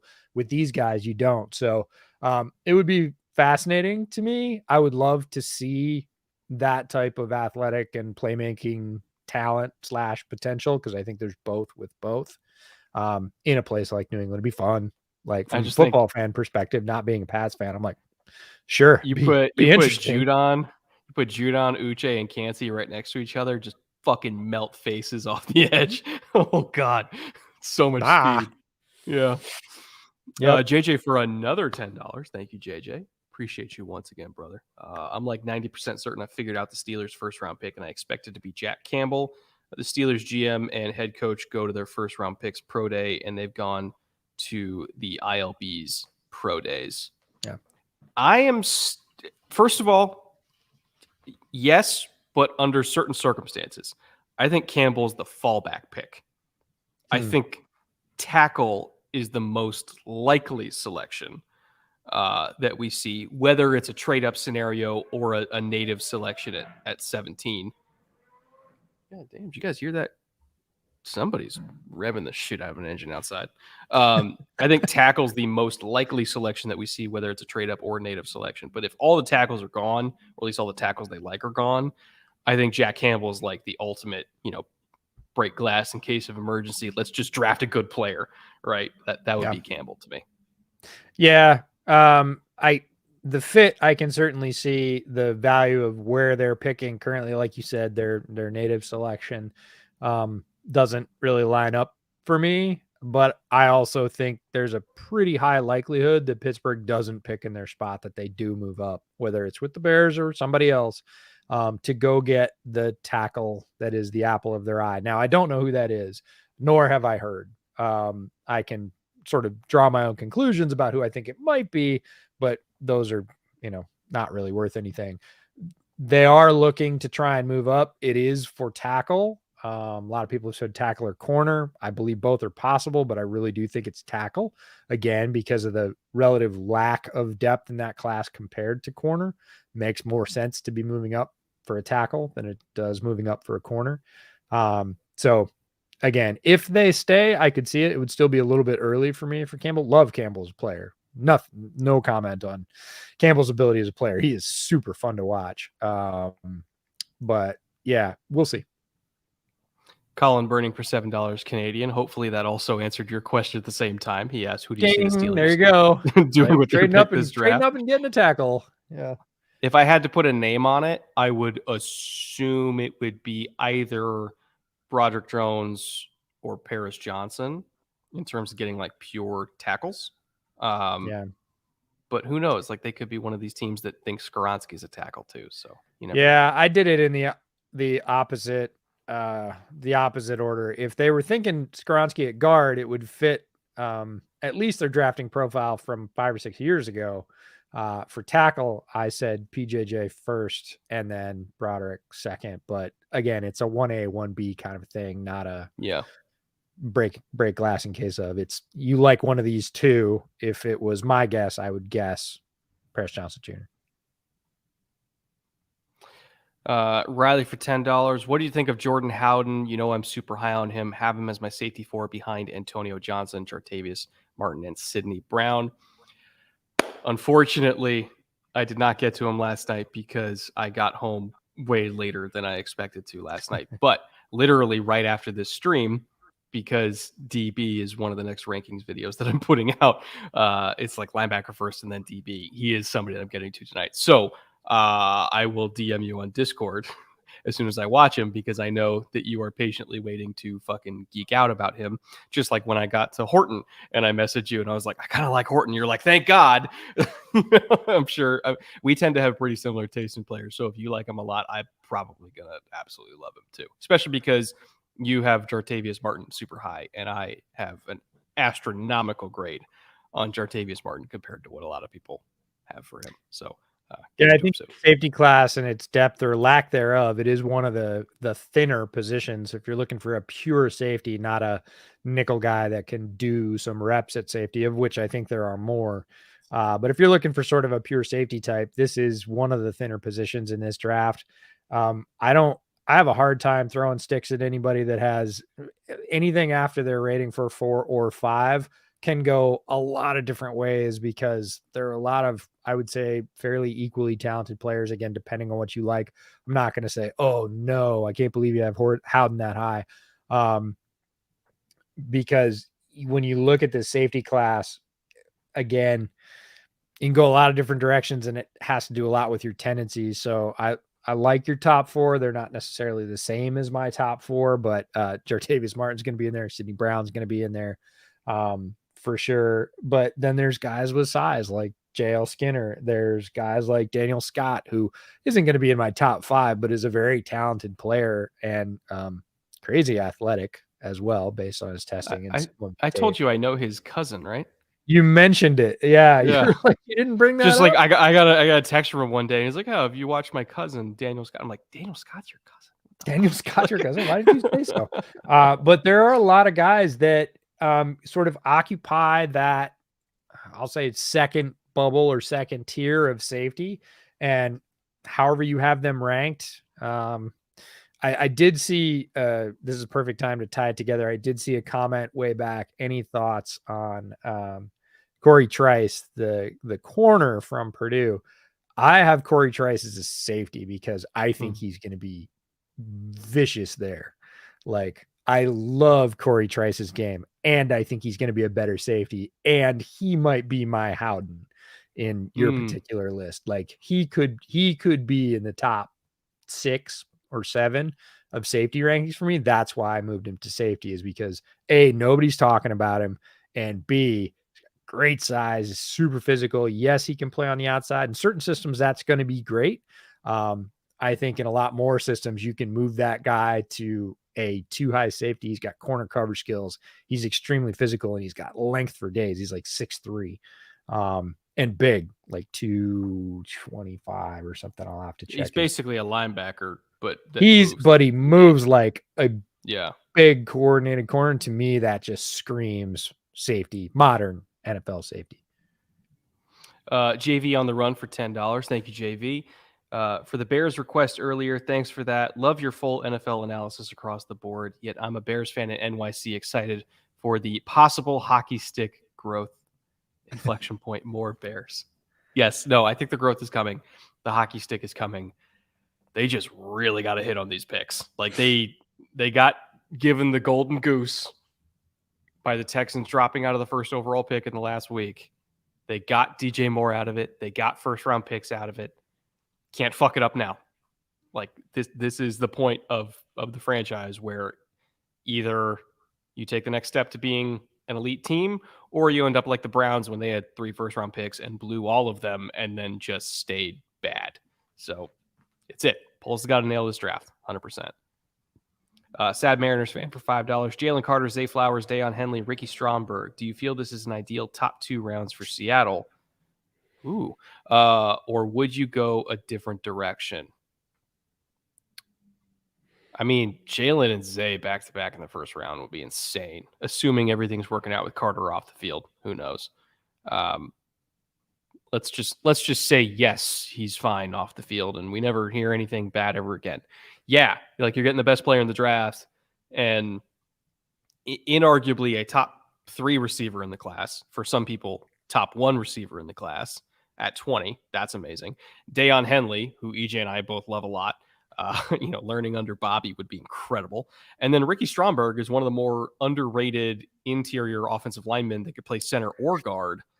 And he's awesome. And you watch all these SEC defensive tackles. And I got my DT rankings coming out this week, and I can't tell you how many times for all these guys, Zach Pickens, Jacqueline Roy, where my note is Stromberg annihilated him. Stromberg drove him off the ball. Stromberg took his lunch money. Stromberg shoved his head into a locker. Stromberg wet willy. Like Ricky Stromberg fucking killed a bunch of future pro NFL defensive linemen week after week after week. He's going to go higher than people think. I would love that for Seattle. It's a really strong front four. If there's a pick I would, quibble with or say, I want to see who else is on the board, it's the Deion Henley pick. And it's not because I don't love Deion Henley. He's a really good player, and Jordan Brooks has struggled to stay healthy, lost some time last year because of injury. He gets to come in and learn under Bobby Wagner, a different position. But again, you're telling me you're not going to just through omniscience just kind of absorb so much linebacking, everything from Bobby. And Bobby is apparently that guy.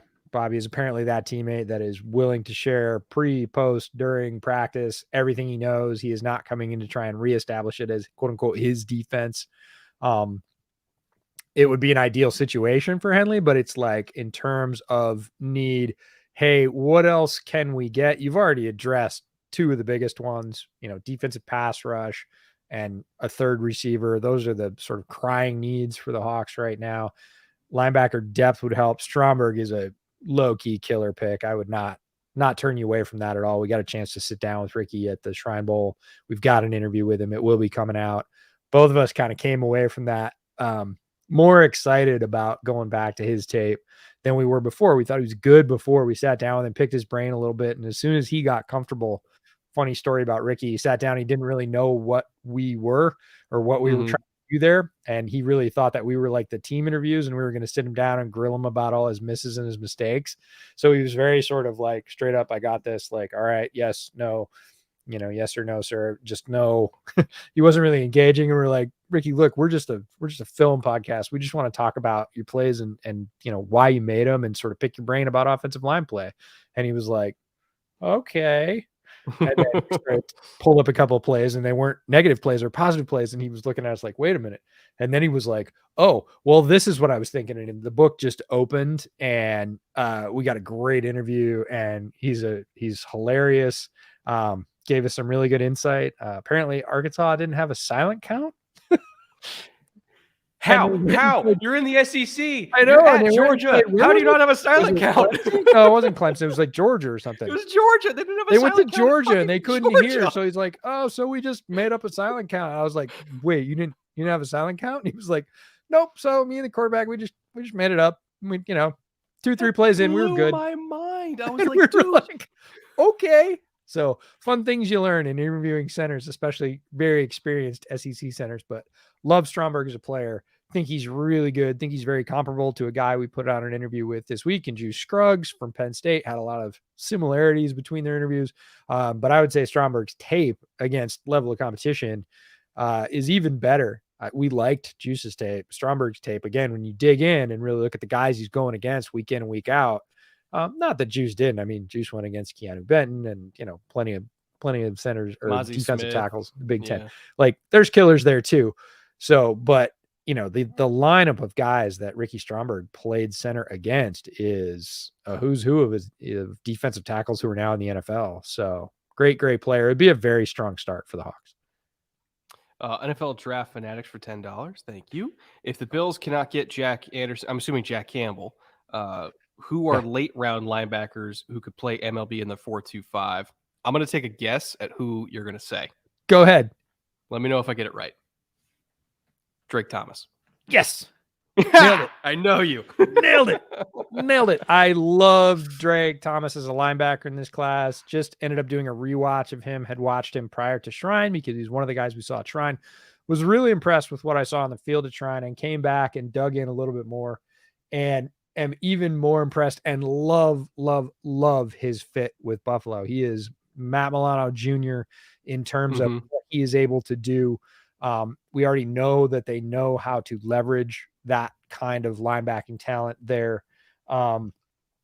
This is, he's a defensive captain for them. He's 5'11", 223, just rocked up, super solid guy, wildly productive, 100+ tackles, 19 TFLs, 7.5 sacks, and very similar numbers the year before. It's not a one-year wonder type deal. Played against really good competition. Very good blitzer. Like, he is shot out of a cannon as a blitzer. Physically, he's not super fast. Again, he's one of those guys with ranges kind of outside the numbers. I wouldn't say true sideline to sideline. I mean, he ran a 4.65, but it's fine. And it's his football intelligence. He's calling plays out before they happen on tape. He's leaning at the snap. He's already ready to trigger. He knows what's coming. Little shifts you see all over his tape. Ability to put himself half a step over in the right gap, and then sure enough the play happens and there's the C parts and he just beeline straight to the quarterback. Really smart, tough, productive, not going to be a high pick and is going to be a tremendous value. It's not about projection with him. It's about what you've already seen on tape and going, ooh, I love pretty much all of that. He's not typically their sorry, not talking about Drake Thomas. I have a guy who's not typically their style, but I would love for it to become their style. I would love for them to like literally become the team that just unleashes their linebackers in the pass rush by taking Ivan Pace. Yeah, it's funny because when I look at Drake Thomas, I don't necessarily see Pace because I think his linebacking is generally better and more complete. That production it's not a product of system. It's not like NC State played a system where they funneled everything to him. If anything, they were funneling things to his linebacking mate who more people are talking about. But he makes a ton of plays. He makes a ton of plays on second effort. Pace, I think, is a little bit twitchier as a blitzer, but it's strange because of the way they're built and the way you see them attack blocking. I got shades of Pace in Drake Thomas's pass rushing, and those 7.5 sacks, about half of them they come from that alignment piece where he just goes beeline and he knew that there was going to be a split in that gap and he hits it. And the other half are second efforts when he does get blunted on the pass rush, when he does get stopped. And he's so smart and his vision's so good. He keeps working and he's going to go there. And so he just leaves the tackle and goes to where the quarterback's going to be and hits him before he gets back to the line. He's got a handful of those, 3 or 4. And then there's 3 or 4 where he just absolutely knew it was coming and blasts the quarterback. He got Drake May on one of those. And it was great because the announcer pulled up on it. He's like, I think this is the ACC Offensive Player of the Year and the ACC Defensive Player of the Year. And it's Drake on Drake violence. I will say another Drake note, because sometimes we're around each other at the Shrine Bowl. Sometimes you're working at a certain position. I'm working at a certain position. We're kind of just walking around the field. I don't know about you, but it kind of feels like every time in team period there was a tackle for loss, you look up and see an NC State helmet there. It feels like Drake was like the best inside linebacker at Shrine Bowl and was just constantly wrecking shit. So yeah, he's quietly really, really good. And it's hard to call it quiet being the ACC Defensive Player of the Year and a captain. But if you look at where he's being projected, and it's probably just because he's not 6'2", like he's good size. Yeah. There is no question about size for linebacking. He is his arms are a little bit short, so I can see pass coverage concerns. But in terms of like how he's built physically, he is built like a linebacker. And again, really good conference, extremely good production over multiple years. Like, there's just not a lot to say, oh, I don't know if he can, like, what he can do. And it's really, really good. And nobody's talking about him. Rick Rack for $10. How would you feel about Brian Branch as a fit for the Chargers? No Callahan, and he's used to that star/money position. Then maybe Reed round 3 for wide receiver speed. Jaden Reed from Michigan State. Appreciate the great content, guys. Brian Branch is an absolute perfect fit for the Chargers. Like, perfect fit for the Chargers. And nickel is a spot that I think that they could stand to upgrade, because right now all they got is Jasir Taylor, who, again, he was a rookie last year. He was a 6th-round pick, and we saw limited action, but I was still kind of like, I think that Jasir was not on the field unless he needed to be for a reason, and we saw why later in the season, especially, and in the playoffs. I don't think the trust was there for Jasir Taylor, which, again, 6th-round rookie, I get it. Right now, he is their projected starter at nickel, and I think that should be addressed at the very least, like, have some competition there. And Brian Branch is somebody who I think could play safety for them or nickel. They kind of need both, so I don't necessarily think it matters. You draft him, you get your best 5 on the field for nickel packages, that is, and you figure it out in camp. There are other needs that the Chargers have, speed at wide receiver being one of them. Reed would address that if they don't get Zay in the first round, which, again, I'm not 100% sure that Zay's even going to be there. So in the absence of Zay Flowers at pick 20, I think it's pick 21 is their pick. Branch as just figure out what spot he's going to play in the secondary type pick, and then getting Reed in round 3 would be a phenomenal 1-2 punch for them. I think it's 2 for 1. I think it's even better than that, and that's really good. And the 2 for 1 is Nasir Adderley retired, and their second safety is Alohi Gilman. And I like Alohi Gilman, but would I take Alohi Gilman or Brian Branch as my second safety? I would take Brian Branch in a Not even a question. So play him next to Derwin on base downs, and again, base being not base, but whatever we want to call it, like 3-4 downs, right? And have him be one of your 2 safeties. Let's just say when there's 2 safeties, Branch is one of them. That's an easier way to clean it up. And then when you go to 3 corners, he's your 3rd corner. You move him down as that force player, the star player, whatever. And it really sort of fills it makes 2 spots better for you by drafting 1 guy. So ideal fit, would love it, would applaud it. Staley would love having him in the defense. You would love being able to get to watch him up close at those games. Yeah, love that. And then speed in round 3 for wide receiver. If you don't necessarily need size, and if you're looking at Reed, you don't necessarily need it. He's not the biggest guy. There are so many guys like wide receiver. The only reason we're saying wide receiver isn't loaded this year is because there's not a ton of 6'2", 6'3", 6'4 guys that are big alphas at the top. But sort of middle round speed guys that win with routes, you can't throw a stick in that range and not hit 5 of them. Like, yeah, because they're going to have options at speed at round 3 for wide receiver. There's so many guys that are really fast. It's not just Reed. It's Marvin Mims. It's depending on how you feel about Nathaniel Dell. He has his fans. Again, he's small, but that general type of mold for them. Yoshevich from Princeton has a lot of fans. Mingo's going to be gone by the 3rd round, but again, crazy speed. I would say you're a big Grant DuBose guy. I love DuBose. He's not burner type. I think he's a really good wide receiver, and I think he's going to outplay his draft spot almost no matter where it is, and that starts from like the middle of round 3 down, and I know I'm much higher on him than most people, but that's okay. But there's just so many guys. And the size thing is funny because people will talk about Zay. Zay put on a bunch of weight. He was in the 170s when he played. He's now solidly into the 180s, and he looks every bit of it. So that's a little bit different, but people talk very highly, including myself, about Josh Downs. He was one of my offensive gems. Like, if you're worried about size and you're talking about Josh Downs being great, and then you worry about Tank Dell's size, like, you're talking about 7 or 8 pounds. Like, you're literally talking about 7 or 8 pounds. And I went back and I looked at all the receivers in the NFL.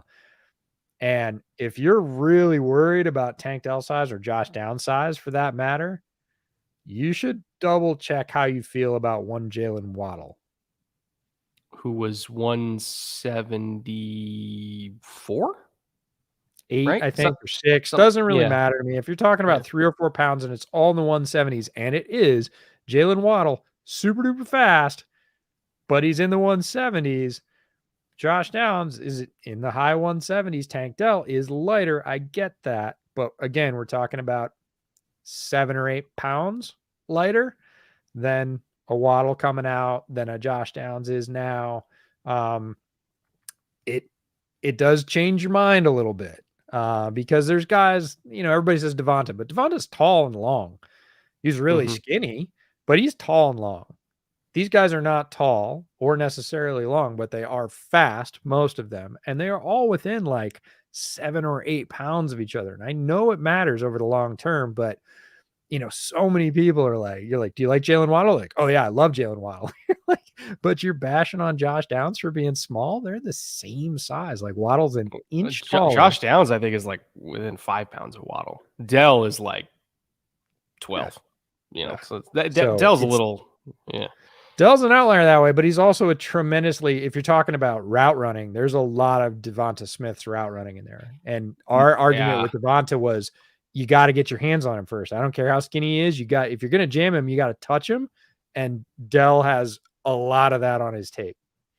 Nobody in this class, I mean, nobody has the same snap in their routes that Tank Dell does. But there's also a reason for that because he's 166. So It's it's like true, but you still got to touch yeah. him. Like you Yeah. got to touch him. And if you don't have corners that have length, which typically if you're going to be playing him at the nickel guys are not typically particularly long, right? Mm-hmm. And almost nobody's feet are going to be as fast as Dell's. And the other thing is he's a really good wide receiver. Like all the things, not just releases or speed, hands, routes, body positioning, setup. There's a lot in his tape that is really good to watch. And production is ridiculous. He has like twice as many red zone touchdowns as any other wide receiver in this draft. He's quick. I mean, twice as many as any receiver you want to name. So, yeah, I was really hesitant about Tank Dell. I got to his tape and I was a lot less hesitant. Sad Mariners fan for $20. Once again, thank you, Sad Mariners fans. Can't wait for the Seahawks Twitter meltdown when they leave the first round with Will Levis and Bijan. Oh my God. We trust. That would I might have to move. That'd be so Seahawks. And here's the thing. I love Bijan. He's great. But Seahawks are the last team that needs him right now. Yeah, I mean, after drafting Kenneth Walker last year, who was my top running back last year, need is a thing. Like you already have a good running back core. And yes, it was, Travis Homer moved on and Penny moved on. I get it. But you've got a decent running back core and you don't necessarily need it now. Would they take it? Maybe. And it would give them the ultimate running back core at that point. But Levis would be the one that would really, I could see it. They could say, hey, it's valued and we don't have to play him. We got a good situation with Geno. We don't have to press him into service, which is what we both asked for. So in a way, it's us getting us what we wanted. But the optics of that, and there are optics around the NFL draft. Do not kid yourself. 100% how something looks. He had 2 first-round picks and he came away with a running back and an incomplete quarterback. Good luck surviving the first week of that. And look, both Pete and John know how to pull the shutters and live through that. They've done it a lot. But that quite a bit. Yeah. That would be a thing. Let me tell you. Especially if it's Will Levis at 5. Good God, guys. Oh, no. No, please no. Glenn Carnes for $20. Thank you, Glenn. Really appreciate the support. Could you guys give your predictions for KC Chiefs first 3 selections / moves? P.S. Would love a Chiefs offseason reload video. Can you reload the Chiefs? Well, we do have our divisional preview videos. They come out for every team in the summer. We will go over every move the team made in terms of who they lost, who they added in free agency, who they added in the draft, how we see that projection working out, changes in the coaching staff. So you will get a version of that in the summer. Yeah, but that'll be after they do all their moves, and then we kind of make our predictions. Which, by the way, last year, I think we both picked the Chiefs to win the division. So yes, we did. We said until further notice. We were not among the doubters and the haters, so to speak, and No, we were thought the correct. division would do better as a whole, but in the end, we both said no matter how much better they do, it still goes through Kansas City until further notice. As for predictions for their first 3 picks, I would imagine we're looking at either tackle help or edge help in the first round. Have it be very classic Andy Reid. Edge is more likely. So I would put up God, what's their type? Keon White is their type if Keon gets there for sure, because he's big and he's long and he's strong. I would say if they want more of a speed element, then Will McDonald would be somebody they look at. Let me go to my edge rankings here. BJ Ojulari is a possibility there if they want a speed and bend element. Byron Young is a fucking flamethrower off the edge. The Tennessee Byron Young, not the Alabama Byron Young. He's incredibly quick. And then Tuli Tuipulotu, again, if they're looking for more of a big end, which traditionally has been their style. Tuli Tuipulotu from USC. Either way, getting a 5th-year option on a potentially premier edge slot is going to be important for them. So I would expect either edge or offensive tackle, like Dewan Jones from Ohio State, the big-ass right tackle, would be one to look at. As for other positions of need, see, linebackers fine, secondary, they've kind of reloaded over the last couple of years. We could look at maybe trying to get another Travis Kelce heir apparent on day 2, maybe like Sam Laporta from Iowa. I think would be a really intriguing one. We mentioned Dalton Kincaid being a sleeper at 31 for them. Getting Kelce's successor there. But either way, I think they maybe look at that early. And then their last pick, whatever they don't do in the first round, either edge or tackle, I think they come back and get the other one by round 3. So again, edge, tackle, tight end in whatever order you want is what I would expect here. Unless a receiver falls. Maybe a receiver falls. I would understand that too. But in terms that's of the one I'd throw in as receiver. I'd say they need receiving help in a way to, again, build the room. They've had some losses. Some of the folks they brought in haven't performed as expected. So if they see the opportunity to bolster that core for Pat, they'll do it. Other than that, yes, agree with what you said. And then let's see, we got trying to make sure we. I'm sorry, I just saw Grossi's comment. Grossi, they do not. You can't prove it. Aegis for $20. Thank you, Aegis. Genuinely curious how much I'd have to spend for an absinthe birthday shot from Brett. I already did a pour of Old Forester. First of all, happy birthday. Old Forester is amazing. Serious note. Also, I don't know if we priced absinthe shots yet during no, they're priceless. We're not doing them anymore. So we might do shots, but we're not doing absinthe shots. We're not going to have absinthe in KC unless somebody and nobody shows should up buy with us any because we ain't drinking it. If you show up at the meetup and say, "Here's an absinthe shot," I'm going to say, "Have fun with that. Enjoy it." But potentially we might have a shitload of beer with us. So it's very possible, and good beer at that. So we'll have details about that as soon as the middle of this week if we're lucky. We got some meetings scheduled, so we'll see. Rounding off this question, serious note: what's with the Ringo at 17, DeWand at 32 rumors I'm hearing for Pitt? I would not take those seriously.